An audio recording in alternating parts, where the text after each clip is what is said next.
દૈનિક બાઇબલના વાંચનો. તારીખ 18 માર્ચ 2026, તપ ઋતુના ચોથા અઠવાડિયાનો બુધવાર.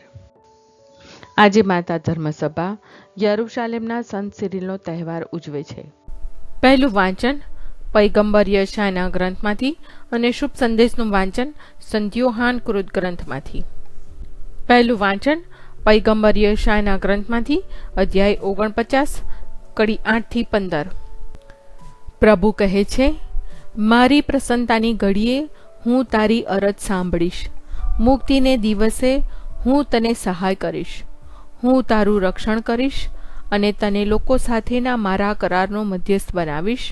અત્યારે વેરાન થઈ પડેલી તારી ભૂમિમાં હું તને ફરી વસાવીશ. કેદીઓને હું કહીશ, બહાર આવો, અને અંધારામાં રહેલાઓને હું કહીશ, બહાર પ્રકાશમાં આવો. રસ્તામાં તેમને ગોચર મળી રહેશે. ઉજ્જડ ટેકરાઓ ઉપર પણ ચારો મળશે. તેમને ભૂખ કે તરસ નહીં વેઠવી પડે. લૂ કે તડકો તેમને નહીં સતાવે, કારણ તેમના ઉપર પ્રેમ રાખનાર તેમને દોરતો હશે અને તે તેમને પાણીના ઝરા આગળ લઈ જશે. હું દરેક પહાડને સપાટ રસ્તો બનાવી દઈશ અને દરેક માર્ગને પૂરીને સરખો કરીશ. જો મારા લોકો આવે છે, કેટલાક દૂર દૂરથી આવે છે, આ ઉત્તરમાંથી ને આ પશ્ચિમમાંથી અને પેલા મિસરમાંથી આવે છે.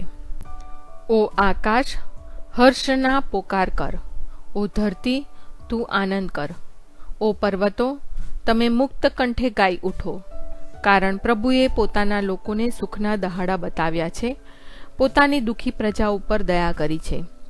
સિયોનના લોકો તો કહેતા હતા, પ્રભુએ અમારો ત્યાગ કર્યો છે, અમારો નાથ અમને ભૂલી ગયો છે.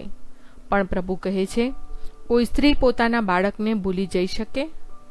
પોતાના પેટના સંતાનને હેત કરવાનું ભૂલી જઈ શકે? કદાચ માતા ભૂલી જાય, પણ હું તને નહીં ભૂલું.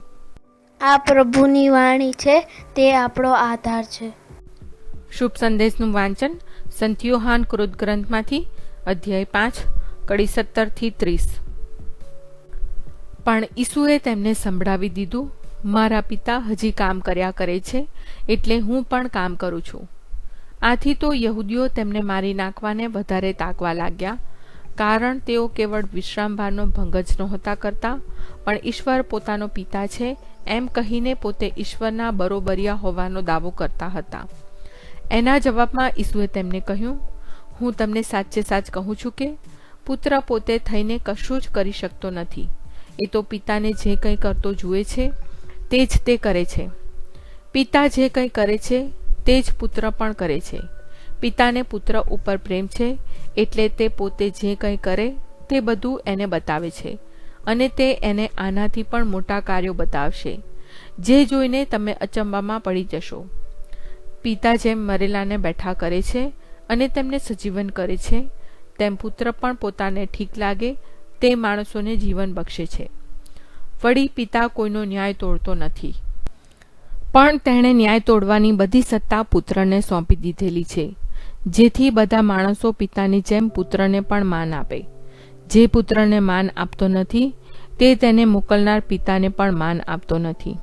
હું તમને સાચે સાચ કહું છું કે જે કોઈ મારું કહ્યું સાંભળે છે અને મને મોકલનાર ઉપર વિશ્વાસ રાખે છે, તે શાશ્વત જીવન પામી ચૂક્યો છે અને તે સજાપાત્ર રહેતો નથી, પણ તે તો મૃત્યુમાંથી જીવનમાં પહોંચી ગયો છે.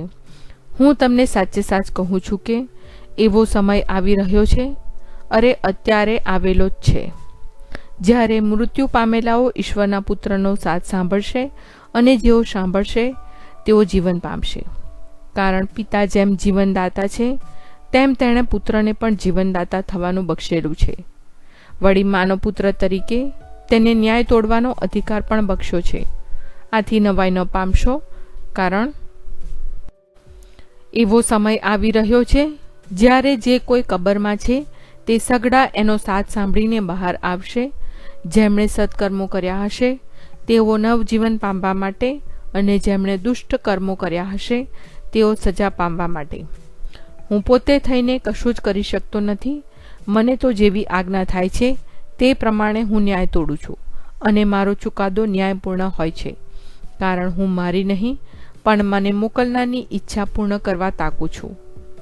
આ પ્રભુની વાણી છે, તે આપણો આધાર છે. પ્રાર્થના. ઓ મારા પ્રભુ ઈસુ, હું મારા પાપો માટે પસ્તાવો કરું છું.